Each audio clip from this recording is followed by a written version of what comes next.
Se não é pelas obras, pelo que motivo então somos salvos?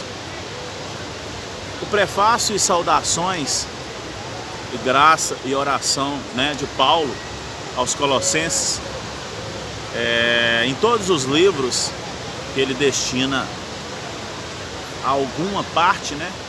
Foi assim com Filipenses, com Coríntios, com os o livro de Romanos, né?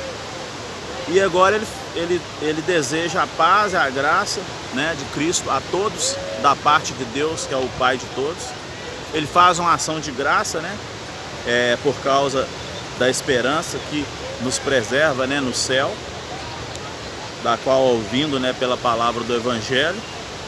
E aí de 1 a 8, né, de 1 ao 12, ele, além de fazer isso, ele ora, né, pelos Colossenses, né, dizendo para não cessar de parar de orar, né, a fim de viverdes de modo digno no Senhor, para o seu inteiro agrado, frutificando e crescendo no pleno conhecimento de Deus. Então, para as pessoas que dizem, né, a palavra mata, na ideia de conhecimento, né, mata, não. O que mata é a lei. Ele fala sobre a letra mata, ele se refere, né, para quem não teve o entendimento, ele está se referindo à lei e não o conhecimento, porque o conhecimento ele aproxima, mesmo da ciência, de tudo, ele nos aproxima mais e mais de Deus, sabendo nós que nós não teremos a ideia de nada, né, porque só Deus sabe de todas as coisas. E aí no Colossenses 1, né, de 13 a 29, a excelência, né, da pessoa e da obra de Cristo, e ainda ele fala sobre a missão dele, né, no seu ministério do Evangelho. Então de 13 a 29 ele diz: ele nos libertou do império das trevas e nos transportou para o reino do Filho do seu amor, no qual temos a redenção, a remissão dos nossos pecados. Ele é a imagem do Deus invisível, o primogênito de toda a criação, pois nele foram criadas todas as coisas, no céu, sobre a terra, as visíveis e as invisíveis, sejam potestades, soberanias, tudo criado por meio deles. Ele, antes de todas as coisas, nele tudo subsistia. Ele é a cabeça do corpo, a igreja, ele é o princípio, o primogênito de todos, né? De todas as coisas, ele é a primazia. Porque aprove Deus, né? Nele reside toda a plenitude. E que, havendo feito a paz pelo sangue dele na cruz, né? Ele faz com que nós reconciliamos todas as coisas, né? Sobre a terra e quer que seja nos céus. E aí é interessante nós finalizarmos aqui esse capítulo com o versículo 23, que diz: se permaneceis na fé, alicerçados e firmes, não vos deixando afastar da esperança do Evangelho, que ouviste, que foi pregada a toda criatura debaixo do céu, qual eu, Paulo, ele diz aqui, né, me tornei ministro. E a missão de Paulo e o ministério, né, aqui no capítulo 1 ainda, do versículo 24 adiante, ele diz: agora me regozijo nos meus sofrimentos, né? E aí ele vai falando sobre o ministério dele, todas as coisas que ele fez, que nós bem sabemos, né? E aí o interesse de Paulo pelos Colossenses, né, juntamente com o desejo, né, por seu progresso espiritual, principalmente, ele narra no capítulo 2, de 1 a 7, né? Ele diz: gostaria, pois, que soubesse qual grande luta venho mantendo por vós, que não é fácil, né? E aí ele continua dizendo que para ninguém enganar, né, com falácias, com raciocínio de falácias só, porém contudo em espírito, né, que é o que vivifica. E o desejo dele, ele diz: ora, como recebeste Cristo Jesus o Senhor, assim andai nele. E ele faz ainda, é interessante perceber, né, que ele faz advertências aqui, agora dando continuidade a Colossenses 2, de 8 a 15, ele faz advertências contra falsos ensinos, né? Já naquela época já havia. E sobre a divindade de Cristo e sua obra redentora, né? Ele diz: cuidado que ninguém venha enredar, né, com filosofias vãs e sutilentas, conforme a tradição dos homens, conforme os rudimentos do mundo e não segundo Cristo.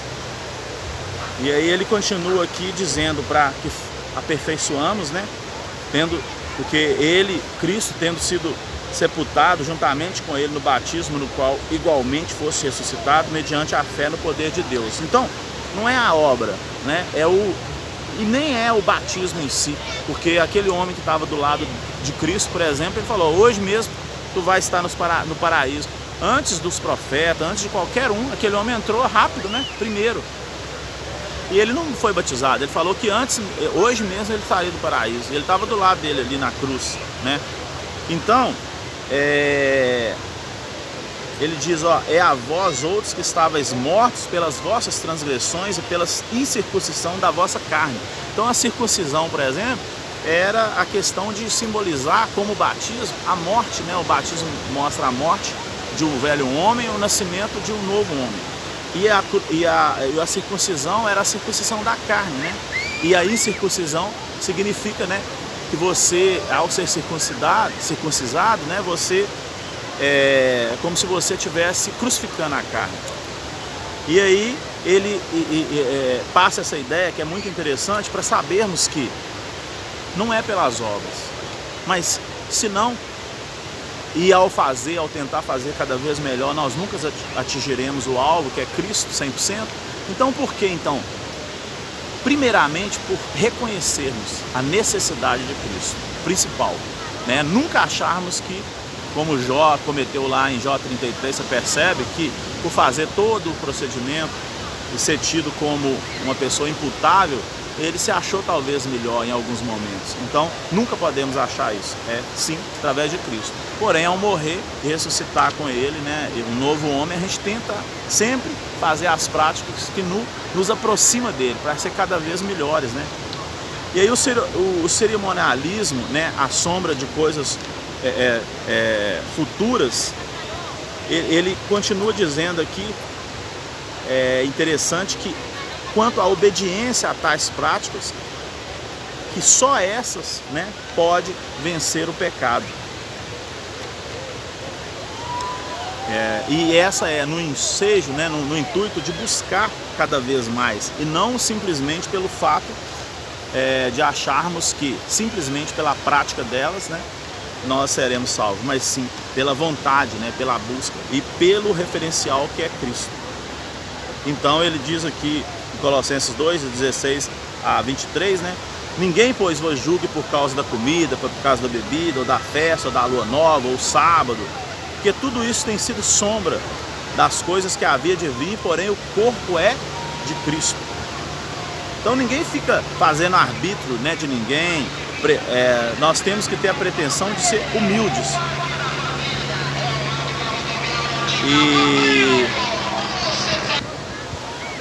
E ele diz aqui, que é muito interessante, né? Se morremos com Cristo para o rudimento do mundo, porque como se viveis no mundo, vós sujeitais às ordenanças?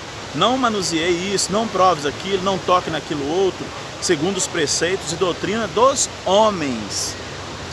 Porque todas essas coisas com o uso se destroem.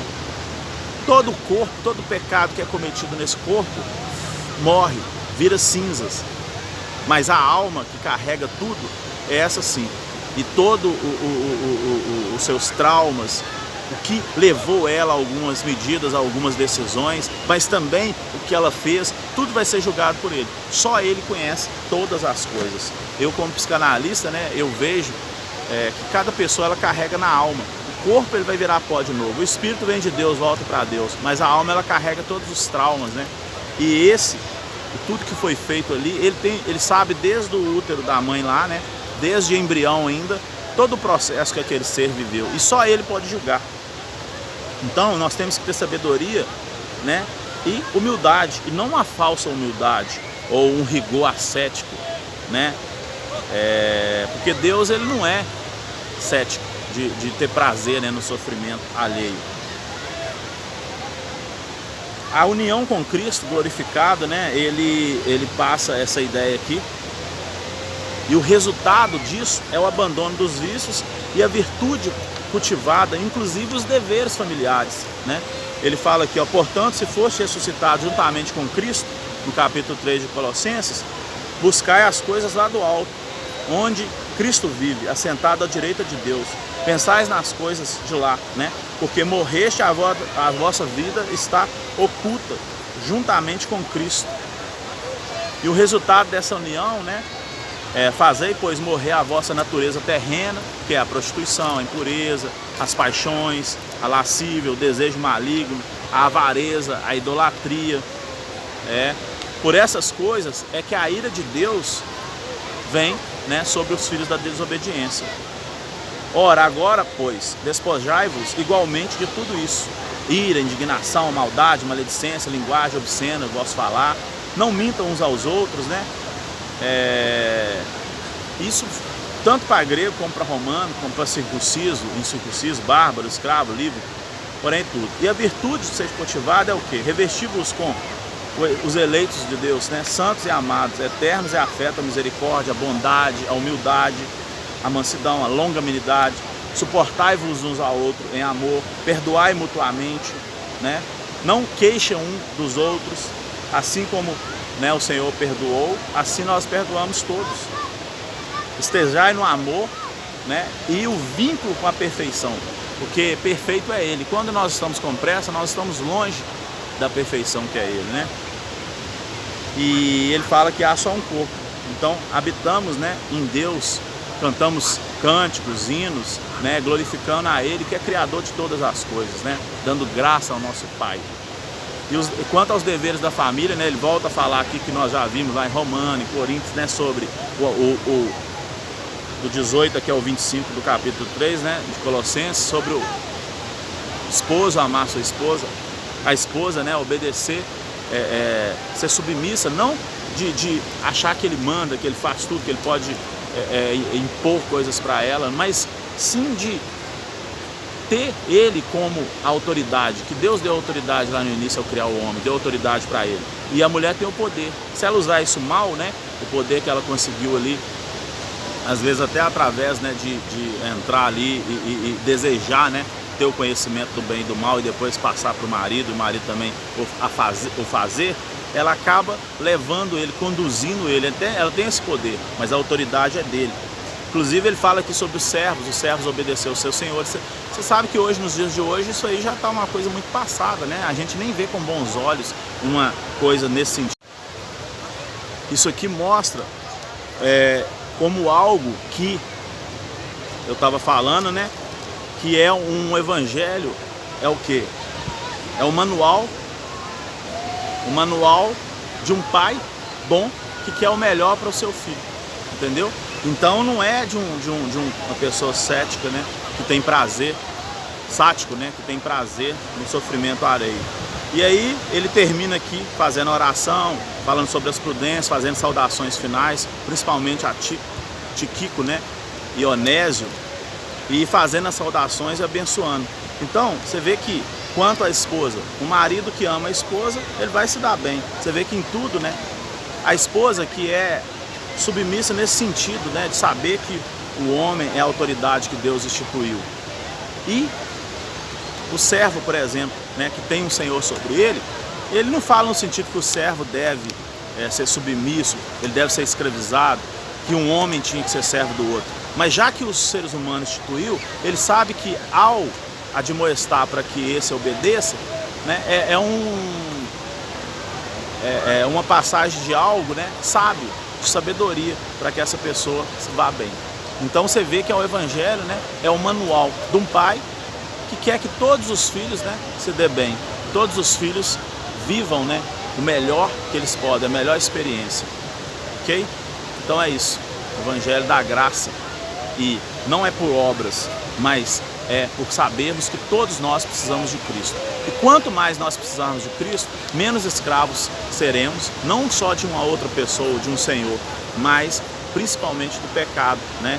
E nós seremos livres, porque aí nós poderemos optar por fazer ou não fazer, né? Sem ter aquela maldição de ser escravo de algo, que seja da bebida, que seja da lascívia. Mas isso tem que ser um processo natural. Não forçado, eu vou fazer isso, eu vou mudar. Não, você vai fazer por um tempo, depois você vai abandonar. Tem que ser uma coisa, um processo na sua vida, né? Onde você vai fazer, vai se sentir bem, por amor a Cristo, por amor a Deus que é Pai de todos nós. E não por medo, nunca devemos fazer por medo. Então o que você estiver fazendo, continue. Leia a palavra, né? Leia frases, palavras, orações, e aos poucos você vai ver que a sua vida vai mudando, naturalmente, simplesmente lendo a palavra e o Espírito te orientando. Não homens, mas o Espírito, ok? Com Deus todos, amém.